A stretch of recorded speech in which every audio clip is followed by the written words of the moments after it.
Assalamualaikum warahmatullahi wabarakatuh.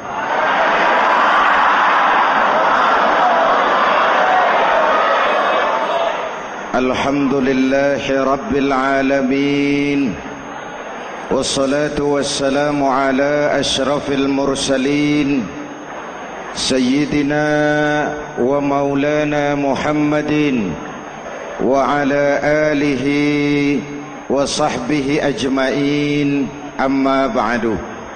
Para ulama yang saya muliakan, hadirin hadirat ma'asyiral muslimin yang saya cintai, banyak kita alami perubahan-perubahan yang terjadi, baik perubahan yang menyangkut sosial budaya, lebih-lebih yang menyangkut sosial politik. Yang tidak banyak mengalami perubahan adalah sosial ekonomi. Bahkan angka kemiskinan kita naik menjadi 3/5 dari total penduduk kita hidup di bawah garis kemiskinan, dan 20% diantaranya miskin mutlak. Perubahan-perubahan yang terjadi menyadarkan kita kepada kebenaran Al-Quran ketika Allah menyatakan wa tilkal ayyamu nudawiluha bainan nas. Hari itu kami putar di antara manusia.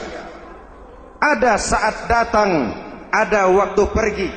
Ada hari lahir, ada saat kembali, ada waktu dilantik, ada saat menyerahkan jabatan.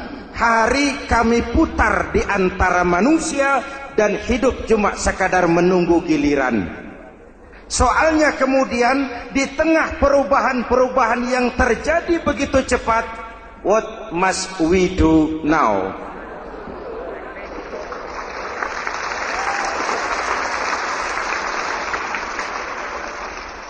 Saya juga nggak ngerti itu. Yang penting kan penampilan. Saudara-saudara kaum muslimin di seluruh tanah air, jadi pemimpin adalah pelayan bagi orang yang dipimpinnya. Okelah, perbaikan ekonomi, pembukaan lapangan kerja baru kita serahkan kepada pemerintah, karena kita percaya mereka orang-orang terpilih belaka yang dipilih dengan kepercayaan akan mampu membawa rakyat keluar dari kesulitan. Amin. Tugas kita sekarang di zaman susah meluruskan akidah. Jangan sampai mbah dukun yang naik ke permukaan. Betul? Islam misinya yang pertama membebaskan manusia dari kemusyrikan. 13 tahun Rasul berjuang di Mekah, menanamkan akidah, meluruskan keyakinan, membentuk iman. 13 tahun membebaskan manusia dari belenggu kemusyrikan. 13 tahun menanamkan la ilaha illallah Muhammadur Rasul dengan seluruh konsekuensinya. Kalau saya yakin tidak ada Tuhan selain Allah, saya tidak akan meminta tolong kecuali hanya kepada Allah. Saya tidak akan pernah takut kecuali hanya kepada Allah. Saya tidak akan menggantungkan hidup kecuali hanya kepada Allah. Saya tidak akan minta rizki kecuali hanya kepada Allah. Saya tidak akan melarikan persoalan kecuali hanya kepada Allah. Kalau konsekuen dengan keyakinan ini, mbah dukun nggak dapat tempat.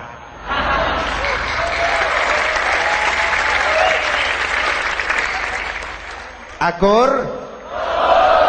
Ayo lihat secara sederhana.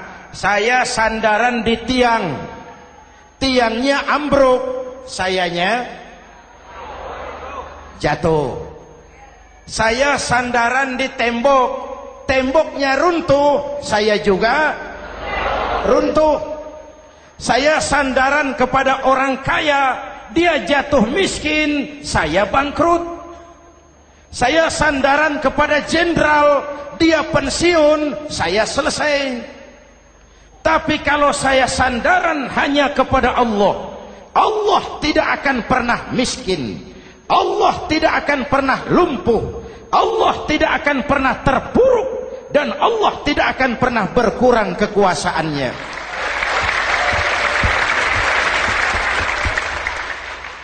Maka umat Islam, sesulit apapun zaman yang kita hadapi, Allah juga tempat kita bersandar. Jelas? Selama ini kita iman dalam ucapan, tapi sekuler dalam perbuatan. Di masjid ada Allah, di kantor Allah tidak ada, maka korupsi merajalela.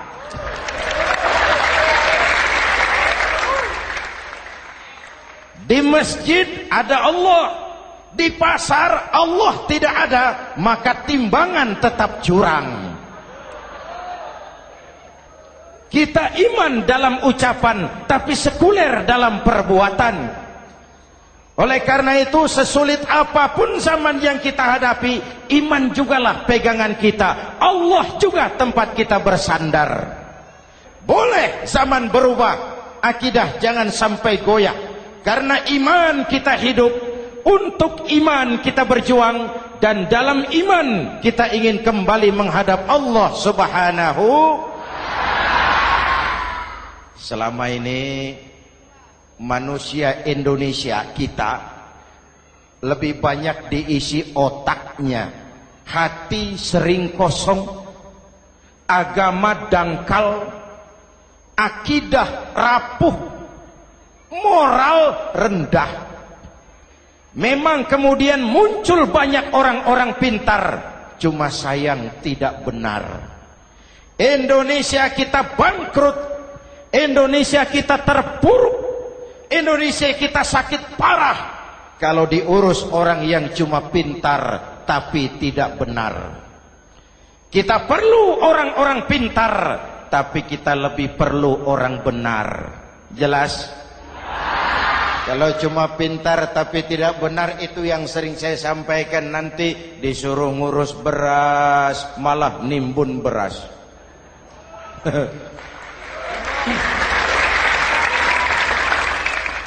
Disuruh ngurus laut malah jadi bajak laut.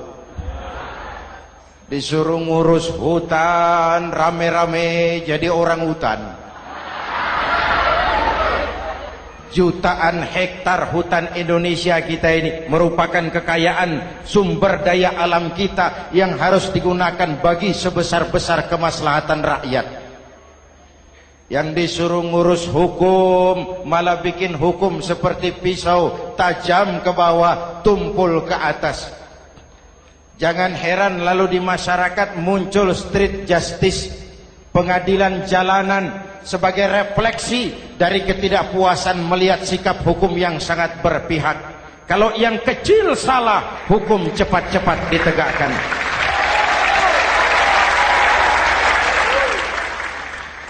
Lihat saja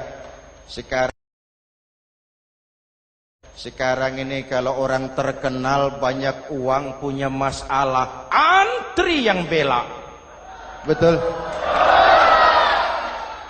Tapi saudara lihat si Marsinah di Jawa Timur, si Sengkon dan Karta di Jawa Barat, si Udin Bernas wartawan Jogja terseok-seok mencari keadilan, sampai hari ini urusannya masih remeng-remeng.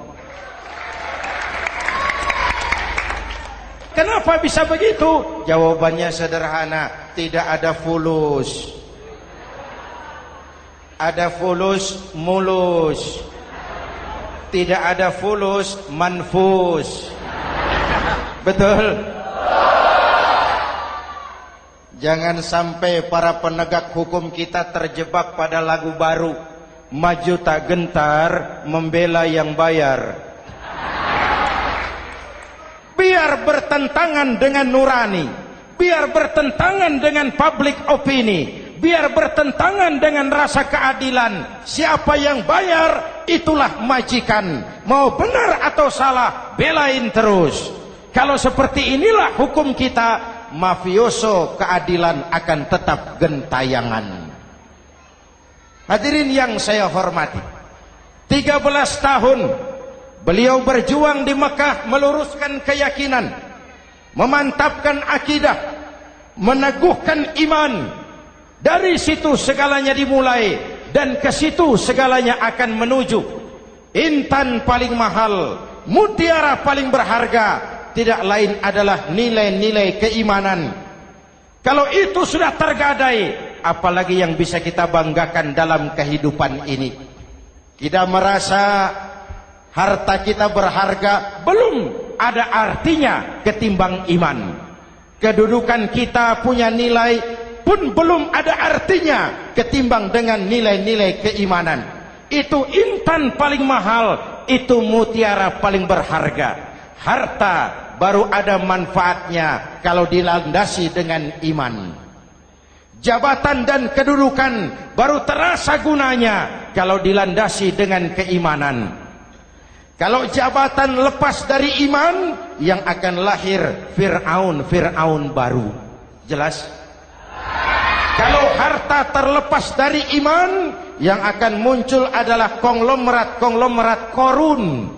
Kalau ilmu pengetahuan terlepas dari nilai dasar keimanan, maka yang akan muncul adalah ilmuwan pelacur yang menyalahkan yang benar, membenarkan yang salah untuk kepentingan pribadi. Dan kondisi seperti itu tidak akan membuat kita makin sehat.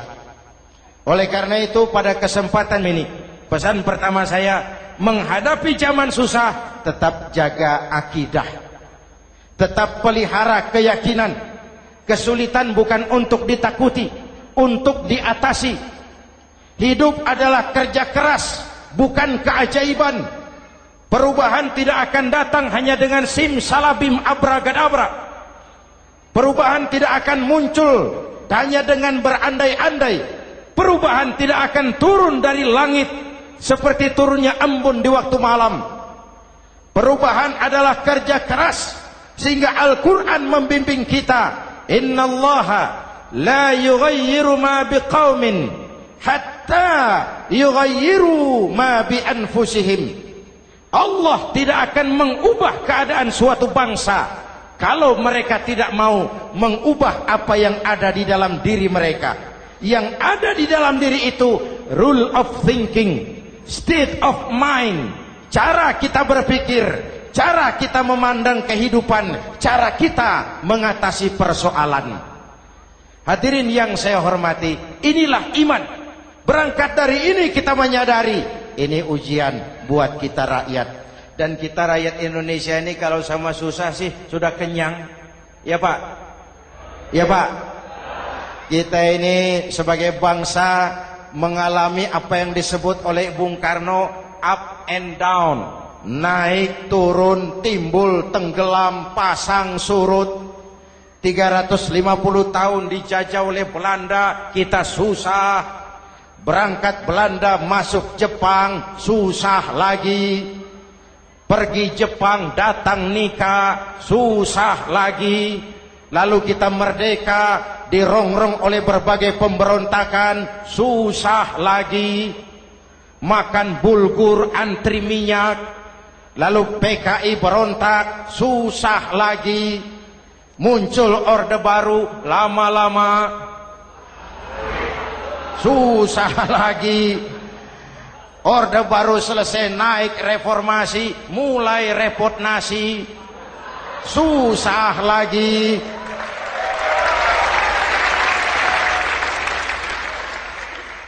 Kalau susah kita ini sudah akrab, sudah intim. Mestinya kalau sudah susah seperti itu, jangan salah sikap menyikapi kesusahan. Jangan sampai kita potong kompas, ambil jalan pintas, terjebak menghalalkan segala cara. Itu tidak akan menguntungkan, itu tidak akan menyelesaikan. Kalaupun selesai, nampaknya penyelesaian sesaat, dan penyelesaian sesaat bukan penyelesaian yang sebenarnya. Karena itu tetaplah dalam koridor keimanan. Boleh zaman berubah, akidah jangan sampai goyah. Silahkan masa berganti, tapi keyakinan jangan mati. Sekali la ilaha illallah, sampai tetes darah paling penghabisan, tetap la ilaha illallah. Sanggup? 3 orang. Sanggup? 21. Sanggup? Kalau sanggup kita harus konsekuen. Saudara-saudara di seluruh tanah air, misi yang kedua dari Islam setelah membebaskan manusia dari kemusyrikan, membebaskan manusia dari ras diskriminasi, mengikat manusia dengan tali akidah. Sebelum Islam datang, manusia dibedakan oleh warna kulit, manusia dibedakan oleh faktor keturunan, manusia dibedakan oleh faktor harta dan benda. Adalah Rasul yang mengajarkan, innallaha la yanzuru ila suwarikum wala ila amwalikum walakin yanzuru ila qulubikum wa a'malikum. Allah tidak melihat potonganmu, Allah tidak melihat hartamu. Yang Allah lihat itu adalah hatimu dan amal perbuatanmu. Jauh sebelum Amerika teriak-teriak membanggakan apa yang mereka sebut sebagai Declaration of Independence, Nabi sudah mengajarkan kepada kita semua, An-nas kulluhum li Adam wa Adam min turab, la fadla li Arabiyyin ala ujamiyyin illa bittaqwa. Seluruh manusia berasal dari Adam. Adam diciptakan dari tanah. Tidak ada kelebihan Arab dengan yang bukan Arab kecuali takwanya. Jauh sebelum Amerika mencanangkan bahwa semua manusia dilahirkan sama, that all men are created equal. Jauh sebelum itu Islam sudah membebaskan manusia dari ras diskriminasi. Apa dalam konteks kekinian menghadapi zaman susah tetap jaga kerukunan? Ya Pak, ya Bu, oi Bu, menghadapi zaman susah tetap jaga kerukunan, baik antar umat seagama, antar umat beragama, maupun antar umat beragama dengan pemerintah. Menjaga kerukunan. Jangan saling sikat sikut di antara kita. Sebab kalau sudah rukun, saya ajak berhitung, 1 ditambah 1 sama dengan, itu matematika namanya, hasilnya pasti.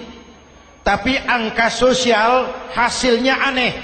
Saya ubah jadi angka sosial. Ayo kita berhitung lagi. 1 orang takut ditambah 1 orang takut sama dengan 2 orang setengah berani. Kenapa setengah berani? Karena sudah berdua. Tadi kan takut sendiri.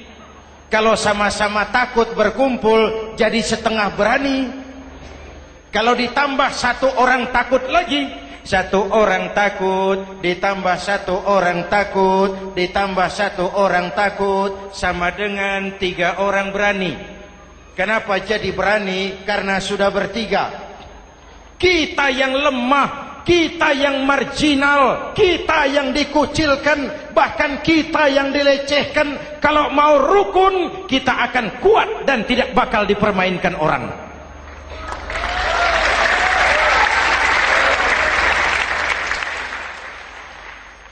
Tapi kalau rukunnya yang satu mau menikam yang lain, saya ajak berhitung lagi. Yuk berhitung yuk. 1 ekor ayam ditambah 1 ekor musang sama dengan 1 ekor musang. Kemana ayamnya? Dimakan musang. Betul nggak nih hitungan? Ayo kita hitung lagi. 1 ekor ayam ditambah 1 ekor musang sama dengan 1 ekor musang. Kemana ayamnya? Dimakan musang. Jadi kalau kita suka kumpul dengan orang yang mau makan kita, selesailah kita.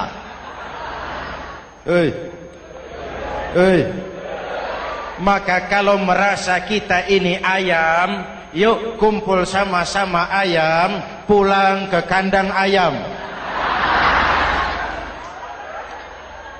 Kalau ada ayam kumpul ke kandang musang, itu namanya ayam minum baygon.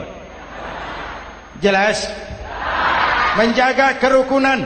Pertama, antar umat seagama, sesama muslim harus saling menjaga, harus saling memelihara. Baik dia muslim yang jadi kapolri, baik dia muslim yang jadi kasat, baik dia muslim yang jadi pengusaha, baik dia muslim yang jadi petani, nelayan, guru, semua komit menjaga semangat kebersamaan, rukun antar umat seagama. Jelas? Jelas? Hadirin yang saya hormati, atas dasar itu saya ingatkan kembali, kita semua ingin persoalan terorisme dilepaskan kaitannya dari agama manapun. Tidak ada kaitannya terorisme dengan Islam, dengan Kristen, dengan Hindu, dengan Buddha. Tidak ada kaitannya terorisme dengan pondok pesantren.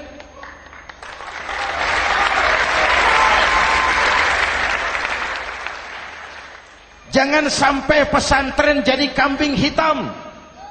Karena sejak zaman penjajahan, pesantren sudah terbukti memberikan kontribusi bagi perjuangan memerdekakan rakyat Indonesia. Rukun antar umat seagama. Yang kedua, rukun antar umat beragama. Islam ini rahmatan lil. Jangankan manusia walaupun berbeda agama, binatang saja dihormati. Ada hadis, fa iza zabahtum fa ahsinuz zibhata. Kalau kamu menyembelih hewan, sembelihlah dengan cara yang terbaik. Jangan menyembelih ayam dengan pisau tumpul. Itu namanya tidak berperi kebinatangan. Yang kecil lagi, saudara buka babul istinja, makruh buang air kecil di tanah yang berlubang. Sebab apa? Pertama, menjaga kesehatan. Siapa tahu di lubang yang saudara buang air kecil itu ada gas beracun. Kalau tidak, melindungi binatang yang ada di dalam lubang. Siapa tahu di lubang yang saudara buang air kecil itu ada semut sedang rapat membahas terorisme. Apa dosanya lalu mati dikencingi? Ini namanya rahmatan lis semut. Binatang saja dilindungi. Maka perbedaan agama tidak harus menyebabkan kita bertolak belakang. Perbedaan agama bukan alasan untuk saling bermusuhan. Apalagi kita sudah menyadari tentang kemajemukan kita, tentang kebinekaan kita, tentang keragaman kita. Rukun antar umat beragama. Saling menghormati, saling menghargai, tapi tetap dalam batas lakum dinukum. Lalu rukun antar umat beragama dengan pemerintah. Hadirin yang saya hormati, yang benar kita dukung, yang salah kita perbaiki dan kita tegur menurut cara-cara yang diajarkan oleh agama kita. Dan sholat berjamaah, pendidikan bernegara yang paling bagus. Tadi kita sholat ada imam, ada makmum, betul?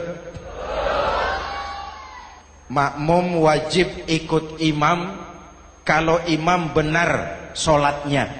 Rakyat wajib ikut pemimpin kalau pemimpin benar mimpinnya. Masyarakat Islam ini loyal. Masyarakat Islam ini bukan pemberontak. Masyarakat Islam ini taat dan setia. Kapan? Kalau imamnya benar. Imam takbir, makmum.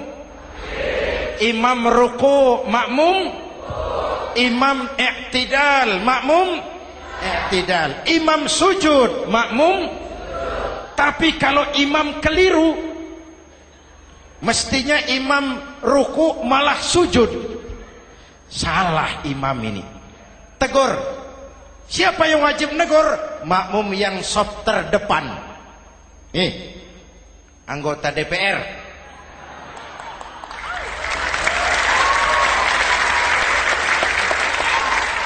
Ini wakil-wakil makmum ini, saf di depan ini. Kalau imam keliru mereka paling tahu.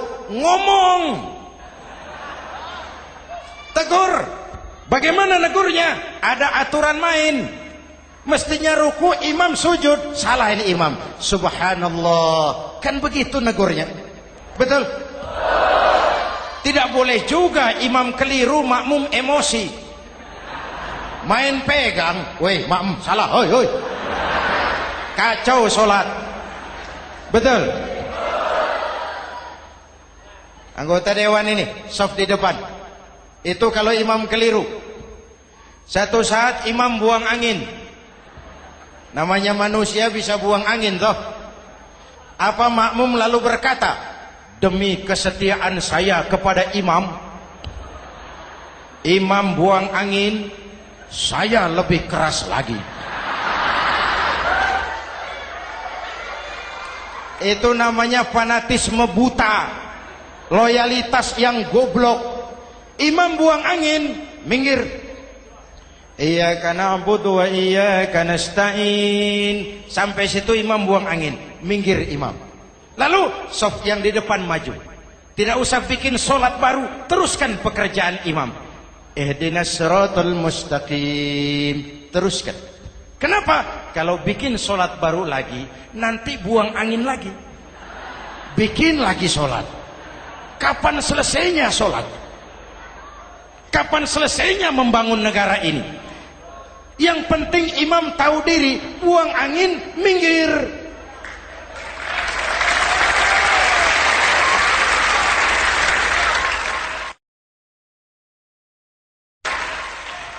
Ini kacaunya sholat berjamaah kita sekarang. Kacaunya negeri kita sekarang. Banyak imam sudah buang angin, gengsi. Diam aja merasa nggak punya salah. Dikasih tahu sama makmum, imam tadi buang angin ya, malah jawab sedikit. Apa kalau sedikit lalu tidak batal sholat itu? Mekanisme kehidupan sosial yang diatur lewat tuntunan sholat berjamaah. Sehingga Nabi berpesan, kun imaman muta'an au ma'muman muti'an fala takun thalisan jazu'a. Kalau jadi pemimpin, jadilah pemimpin yang ditaati. Kalau jadi makmum, jadilah makmum yang mentaati.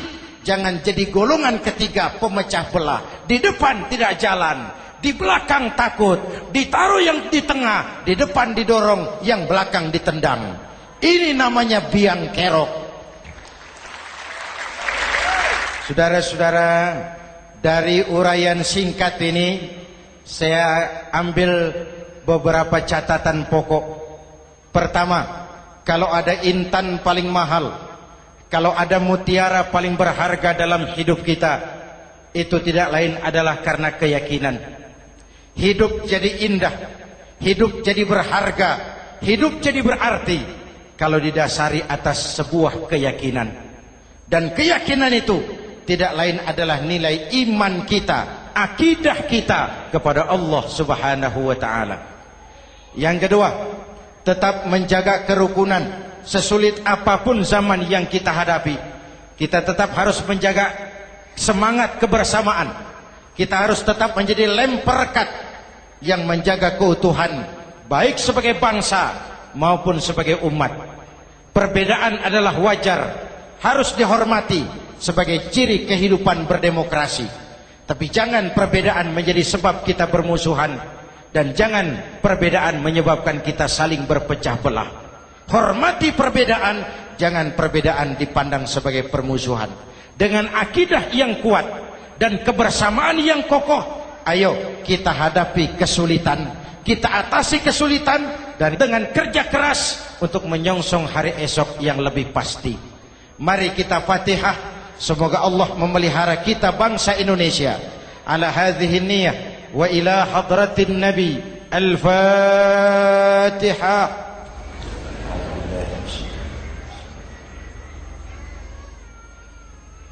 إياك نعبد وإياك نستعين من الصراط المستقيم صراط الذين أنعمت عليهم. بسم الله الرحمن الرحيم. آمين. الحمد لله رب العالمين.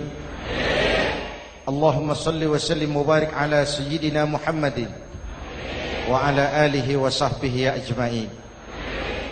اللهم ربنا تقبل منا صلاتنا وصيامنا وقيامنا وتخشعنا وتعبدنا وتمم تكسيرنا يا أرحم الراحمين.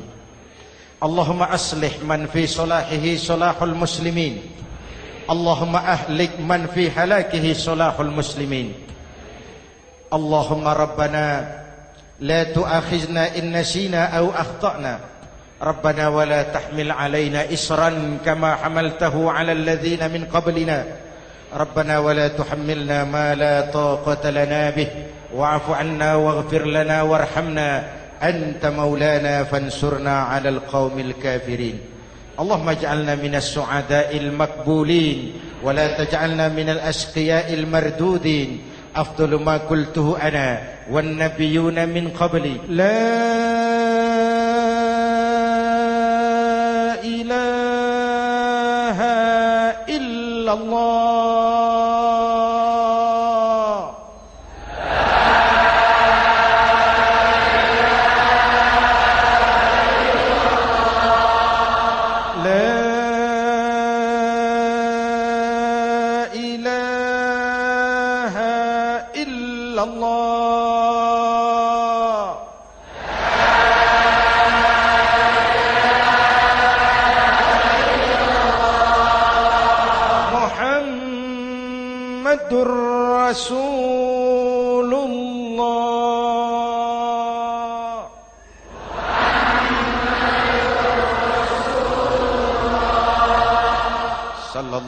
عليه وآله وسلم كلمة حق عليها نحيا وعليها نموت وعليها وبها نبعث إن شاء الله من الآمنين من الآمنين من الآمنين رحمتك يا أرحم الراحمين.